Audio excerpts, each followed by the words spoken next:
Dahil ngayong May 15 or May 20 is magpa-harvest na po tayo sa ating munting tanim, no, na mais or sakahan dito sa bukid.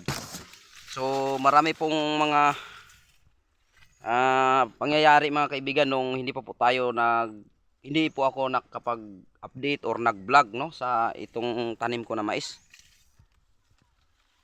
or sa aking munting sakahan. So ito ngayon guys, Makati dito sa loob, sa ilalim ng maisan. So ito ngayon guys is makikita nyo po, ayan, ito na po yung ating munting maisan, no. Update ko lang ito palagi dahil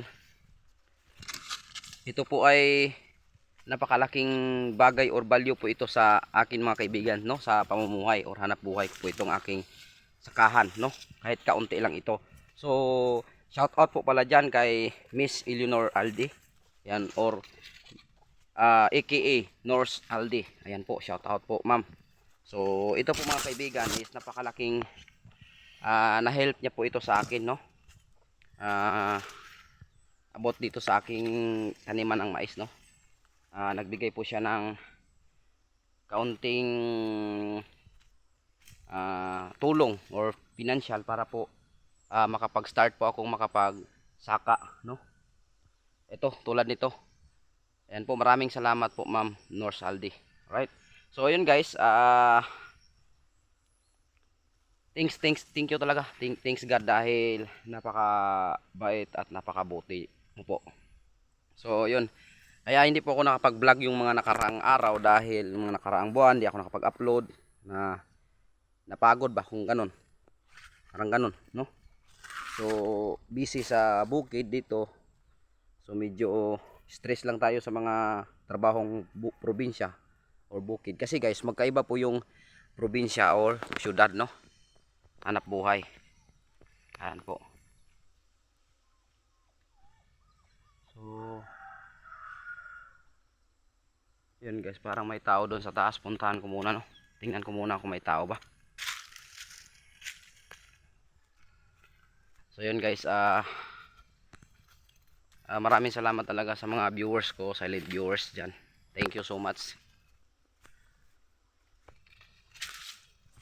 Pagpalain po tayo ng buong may kapal guys.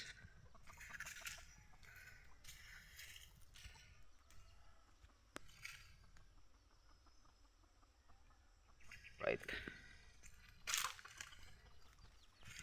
Parang may tao dito sa taas, parang nangunguha ng dahon ng mais. Hindi na paalam sa akin. Tingnan ko muna, baka may nagpastol dito ng kabayo ba or tao ba yun.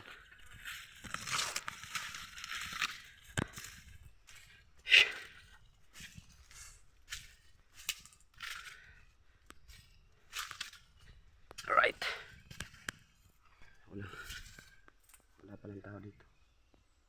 So wala naman tao guys. Minsan kasi yung iba, kinukuha nila yung dahon ng mais kagaya nito, oh. Hindi pa dapat kukunin kasi hindi pa talaga sa tamang edad to para kinukumpay nila, pinapakain sa kabayo or kalabaw. Tapos hindi nagpapaalam ba. Yung iba naman, hindi naman lahat.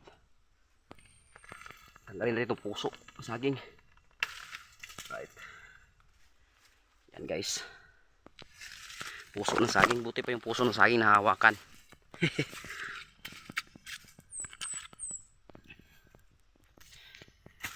So kapag nakapag-harvest na po ako dito guys at mainit, no? Init yung sikat ng araw,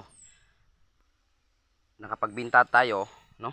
Bibili ako ng abono pang spray para naman dito, ito na patapasan ko ito ngayon, nagdamo na. So dito tayo kukuha sa itong harvestin natin.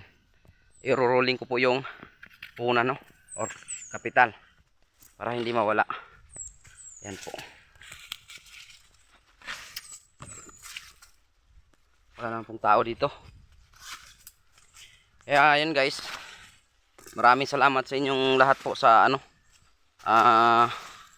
suporta. Ayan po, suportahan nyo po yung mga simple kong vlog, simple kong video.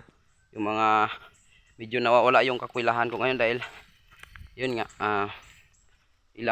malapit na mag 6 months o yan 5 months siguro, sakto yung init dito na walang ulan. Pero salamat sa Panginoon dahil umulan dito, pero yung mais natin hindi na nakahabol sa ulan, na late na.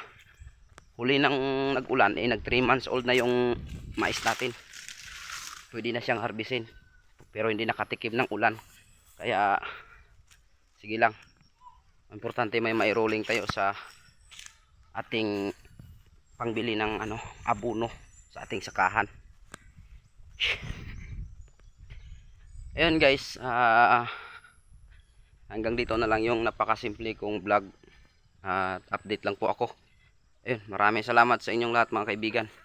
At ngayong umaga is nagbabantay po ako ng aking anak dahil tulog po siya, at saka si Mrs. naglaba po dun sa igiban, no? Right, so bye guys, God bless.